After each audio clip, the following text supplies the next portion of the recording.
Former President Trump's fraud trial in New York starting off with a bang this week. A civil lawsuit that Attorney General Letitia James filed against Trump, his 3 children, and real estate company claims they engaged in a number of acts of fraud and misrepresentation for at least a decade. The suit claiming Trump knowingly and consistently overstated the value of at least 23 commercial properties with the intention of getting lower interest rates and cheaper insurance. The AG wants the family and company to pay $250 million, the amount they apparently saved by allegedly misleading banks and insurers. Joining us now with what's on his radar, we've got Yahoo Finance reporter Rick Newman. Hey, Rick.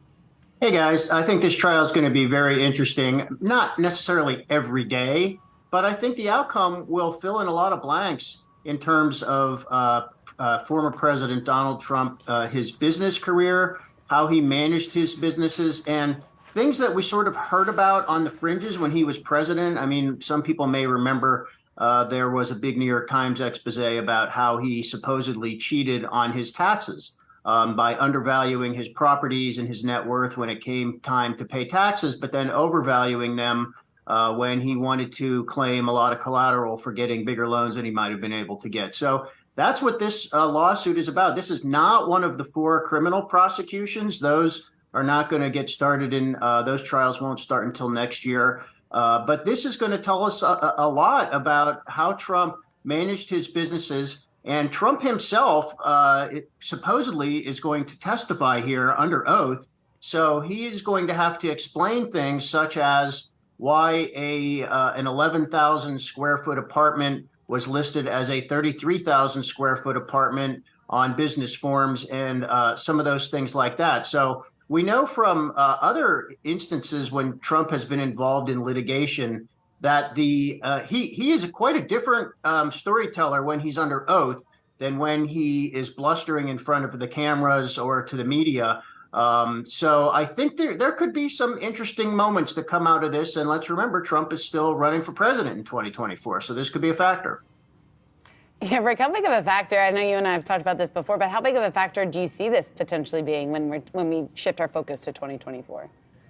Well, I mean, we know from all these prosecutions against Trump that it hasn't affected his support among the so-called Trump base in the Republican Party at all. I mean, his approval rating within the Republican Party is actually higher now than it was before any of these 4 criminal prosecutions got underway. And we also know that Trump has been using all these prosecutions as a fundraising effort, and it's working. I mean, and he's doing that with the New York trial as well. I mean, he sent out several fundraising emails yesterday. The Democrats in New York are persecuting me. Send money. I just got one of those fundraising emails about 10 minutes ago. So he's been very good at that. I guess the thing that I'm kind of looking for here is, I mean, sometimes things change the outlook on elections in ways you just don't anticipate. And it can be a surprise moment that comes out of nowhere, that kind of goes viral. So will there be anything in this trial or any of the others that sort of catch Trump looking weak or foolish or anything like that? Who knows? But, I think this is not going to be a predictable path to Trump necessarily. Just walking right into the Republican nomination in 2024. There are many unpredictable things that could happen, and some of them could happen in this trial that's just started in New York.